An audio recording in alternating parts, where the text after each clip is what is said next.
If you've ever walked through school at night, you know how creepy it feels. I slung my jacket over my shoulder as I slipped out of the clubroom. I tried to avoid making any sound as I descended the stairs, acting all ninja-like and slowly checking every corner before moving on. That really tired me out mentally. I still didn't know when or where this North High was, but I knew I couldn't be seen by a teacher on night watch. I wouldn't be able to explain myself. I'm the one who needs an explanation. The humid air had me sweating as I made my way through the building before I finally reached the entrance. Well, what's going to happen now? And with that, I opened my shoe locker to find that it contained someone else's indoor shoes. They certainly weren't mine. I immediately dismissed the possibility that someone had placed their shoes in the wrong locker. It was the middle of summer. I'd been sent to a different space-time. My mind was able to connect the dots. In this world, or time, their shoe locker was someone else's, not mine. I wasn't as surprised as I should have been either, because I'd grown accustomed to weird stuff happening because I was numb to everything I'd been through. Guess I don't have a choice. I didn't have time to gripe about how lame I would look if I went outside wearing indoor shoes. I needed to get out of the school building. The school entrance was locked securely at night, as expected. I made my way to a nearby window, unlocked it, and opened it very carefully. I could smell grass on the night breeze as I placed my foot on the window frame and jumped through to land on the paved ground.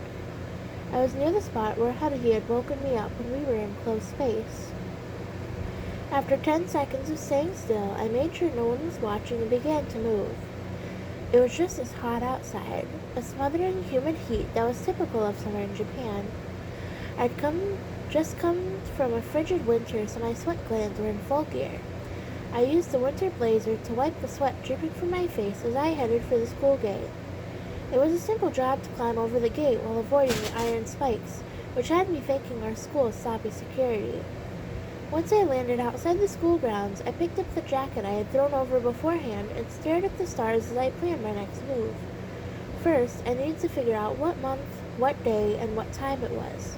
There was a huge difference between it being the past and the future. I figured I might as well start on my way down the hill. There should be a convenience store on the way.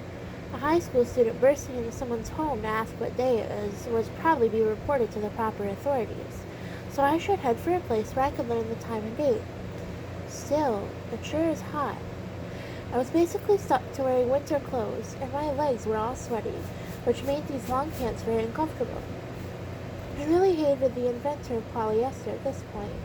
Besides, this uniform didn't feel that warm in the winter. Seriously, this was one half-assed uniform. This line of thought suggested that my mind had recovered in its ability to function properly. Personally, I prefer fanning myself in the summer heat as I griped to waiting in the winter chill for spring to come. Besides, my first summer as a high school student had been a memorable one. Though I had been exhausted, drained, and disgusted at times, in retrospect, they had all been pleasant experiences. I even got to see Asahina in a swimsuit. The SOS Brigade hasn't done any winter activities yet.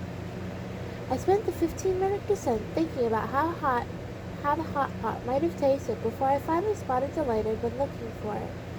The convenience store I occasionally dropped by on my way home to buy a snack, so I could at least be sure that I'd been sent to a time that wasn't before the store first opened or after it went out of business.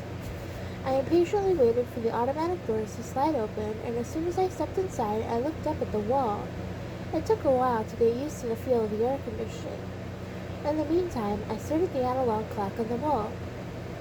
8:30 p.m. obviously, since it was at night. What about the date then? What year, month, and day was it? An assortment of newspapers were on display before the counter. Anyone would do. I pulled out a sports paper that happened to be in front and spread it open super fast. I didn't care about the headlines. I'm pretty sure that even a shameless tabloid wouldn't be printed with a fake date at the top of the page. My eyes started around before locking on a spot, which was when I saw it.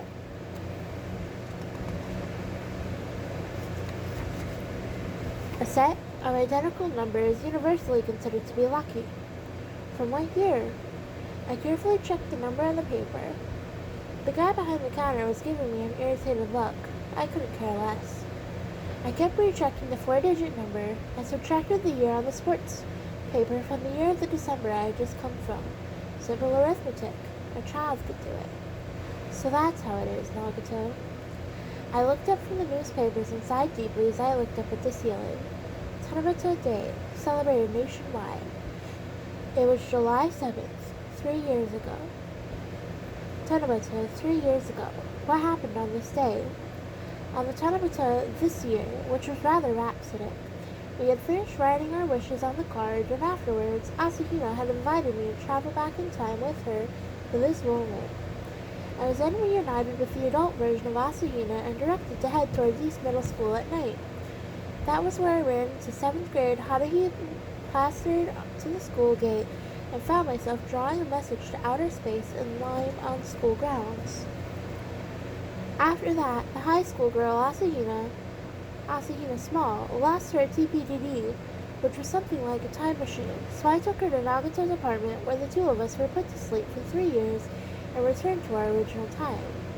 Which means that this was simpler than subtraction. I just had to remember what I could. Yeah, I finally had what I needed. The circumstances necessary for returning this crazy world to the way it had been. I mean, right? My legs weren't shaking because of fear. That's right, they were shaking with excitement. 3 years ago, Tanabata, East Middle, Pictograph, John Smith. I went through the various factors in my mind before finally reaching a conclusion. A simple and clear conclusion. I'll say it again. Which means that they would be here. The enthralling and voluptuous adult Asahina Big, and Yuki Nagato in standby mode. These were 2 people in this time who could give me help. I instantly dropped the newspaper and shot out of the convenience store. Then I began to think as I ran. During my first trip to 3 years ago, now, Asahina had said that it was around 9 p.m. when I woke up on the bench in the park in front of Kyonin Station. I could make it there in 30 minutes if I ran. The problem would be if the changes to the world had affected this time as well. If that was the case, I couldn't possibly be here. I absolutely had to make contact with Asahina Big or Nagato in her apartment, or both possibly. Which meant there were 2 places I needed to go, but for now I should head there.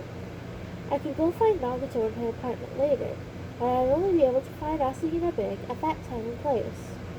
The grown-up Asahina who was just like a teacher, the future Asahina who gave me the Snow White hint before leaving immediately afterward. I could still remember, as though it happened yesterday, her poking the cheek of the sleeping beauty Asahina Small with a smile on her face. That Asahina would be able to recognize me, I'm sure of it. The park wasn't very far from the station, yet there were barely any people passing by. Maybe because it was night. That would be why it's such a convenient place for suspicious people to pop out after dark. Like a mecca for weirdos. That's how I felt on Tanabata. I still feel the same way. I couldn't make my appearance just yet, so I walked along the concrete wall to try and blend into the night. Though the wall itself was only waist high, there was a wire screen that went up to my head or so. Still, there were trees and bushes all around, so it was simple enough to find a place to hide out at night. If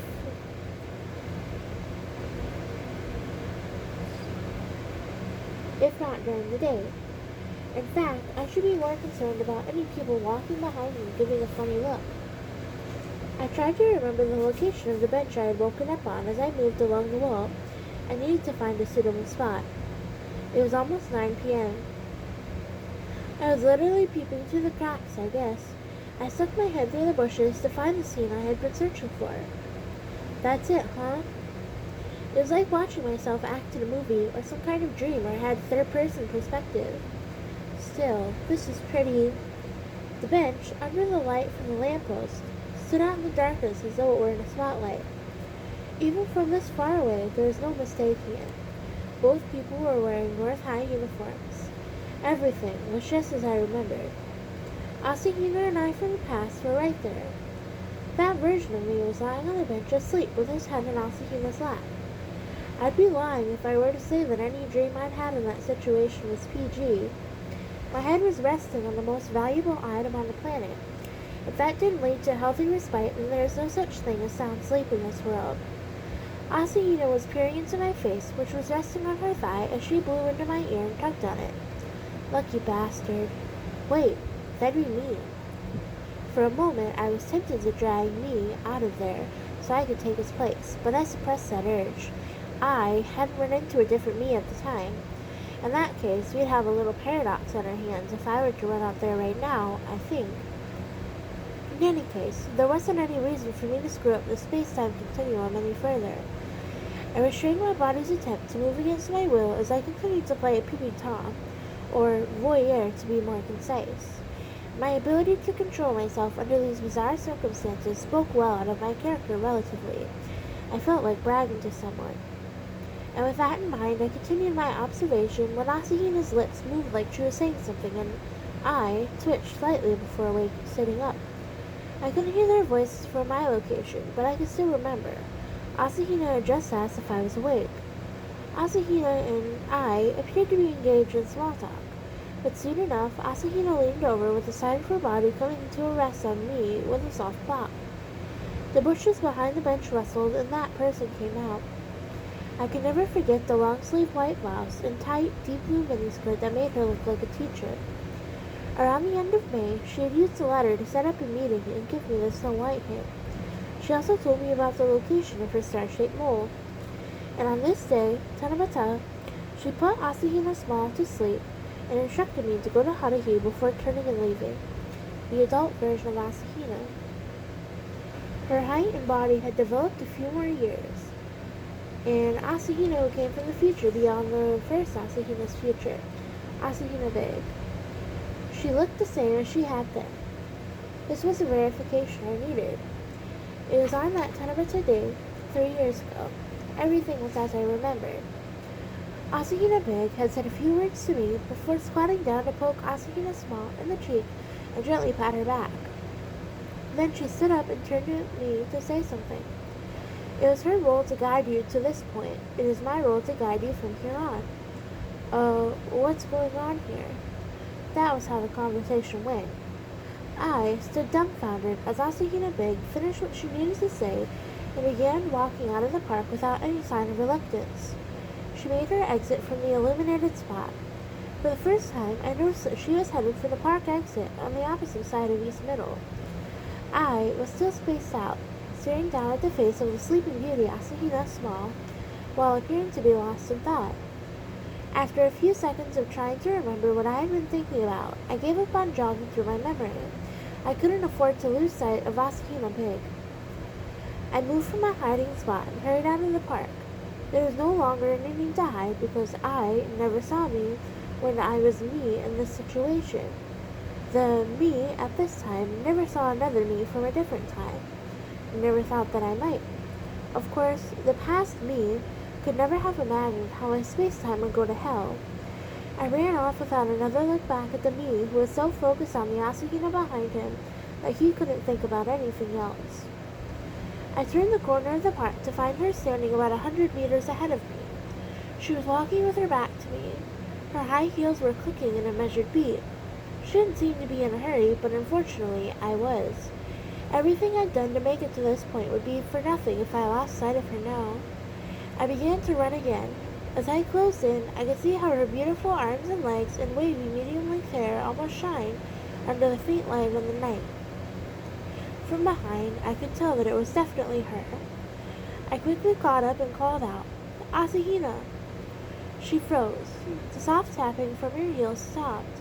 Her soft chestnut hair flew across her back. It was like everything was moving in slow motion. She turned around gradually. I tried to predict what she would say. "Why, didn't we just part ways?" "You chase after me, or I suppose not." What happened to the other me?" The answer was none of the above. "Good evening, Kyon." She greeted me with a captivating smile on her face just as beautiful as I remembered. "I haven't seen you in a while." The adult version of Asahina winked at me as she said that. It's been a little over 5 months since I've seen this smile. Asahina Big had a look on her face like a child breathing a sigh of relief. "Still, I'm glad we were able to meet here. I was a little worried. After all, I couldn't be sure I hadn't made any mistakes. I still screw up all the time." Asahina said as she stuck her tongue out adorably. That gesture was lovely enough to make me melt, but I'd lose everything if I gave in now. This Asahina knew what I needed to do next. I did my best to hold back my flapping tongue. Asahina, you knew that I'd be back. You knew that I would return to this place at this time, didn't you? Yes, Asahina said, since it was established information. You were the one who arranged for the small Asahina and me to go back 3 years in time on that Tanabata. In other words, to this time. Yes, it was absolutely necessary. Otherwise, you wouldn't be here now, right? If I hadn't drawn the geoglyph on the East Middle School grounds, I never would have named myself to the 7th grade Haruhi as John Smith. Naturally, the freshman Haruhi at Kyonan Academy wouldn't have recognized the name, which meant that I wouldn't have been able to find a link since there had been absolutely nothing else to connect that Haruhi to me. And as a result, the 5 of us wouldn't have assembled in the club room and the escape program wouldn't have done its thing. This was when a question came up. The other John Smith. It couldn't be. It was you, Kyon, the present you. Asahina Biggs smiled at me like a white rose. It's rather tiring to talk while standing, so why don't we go find a place to sit down? We still have time. Her smile and words held enough power to dispel the shroud of unease and confusion surrounding me. If Asahina Big was here, the future still existed, and it wasn't a future that had gone out of whack on the 18th. It was a future where I and Haruhi and Asahina knew belonged. It's going to be okay. I now felt confident enough to calm down. She continued to bolster that confidence. It is my role to guide you from here on. However, after that, you'll be on your own. I can only follow your lead. And then she shut one eye, a perfect wink that almost sent me down to my knees. We went back to the park and sat down on a bench where Asahina Small and I had been sitting. Before we sat down, Asahina Big gently caressed the bench as though it were an ancestral relic, which left me feeling solemn as I sat down. The bench was still warm, the warmth from the Asahina and me who had traveled back 3 years in time 5 months ago. I immediately broke the silence. What's up with the flow of time? I can understand how this Tanabata is connected to the time I just came from, or else I wouldn't have made it here. In that case, Asahina, wouldn't that mean your future was also connected to that altered time? I can't tell you any details. Figured as much. It was probably classified information. No. Asahina Big shook her head. I wouldn't be able to explain it in a way you can understand. My space-time continuum theory is based on a unique concept. I wouldn't be able to convey the idea through words. Do you remember when I first confessed my true identity? I recalled the shocking revelation by the cherry blossom trees along the river where Asahina, who I thought to be an adorable upperclassman, declared that she was from the future. My explanation didn't make much sense, did it? That's the best I can do. I'll only confuse you if I try. Asahina Big tapped herself on the side of her head with her fist as she winked. Every little gesture she made, it felt so sensual. A concept cannot be explained through words when the necessary terms don't exist yet. Do you understand that? How could I? My head was spinning as Asahina spoke as though she were trying to teach a preschooler differential equations.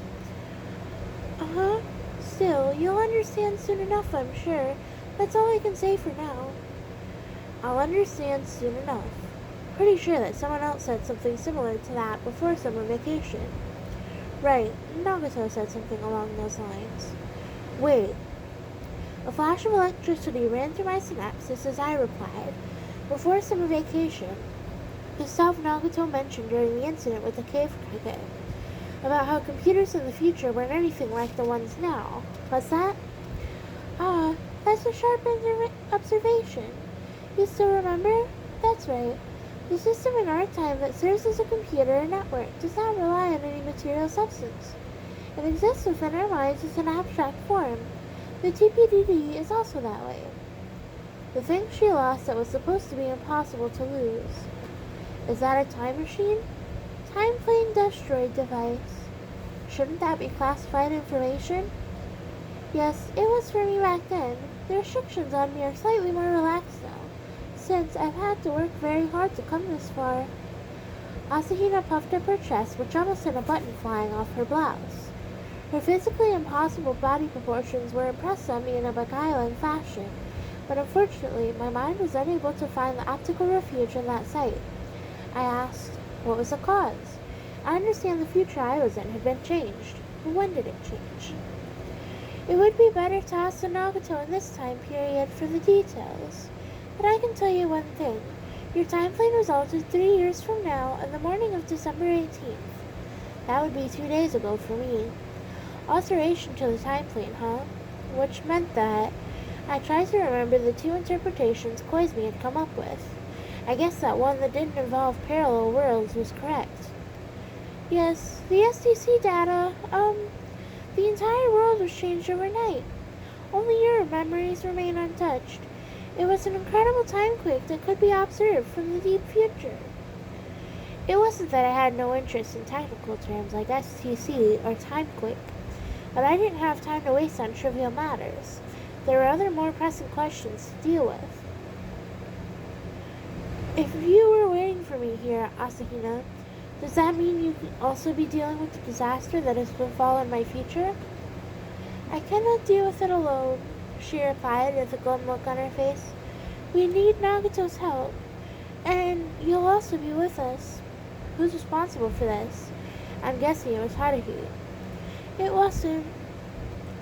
Asahina's smile faded as she continued in a soft voice. It wasn't Suzumiya. Someone else was responsible for this. A new character? Some freak who came crashing in from another dimension? No. Asahina sounded almost wistful. She interrupted me. It was someone you know very well.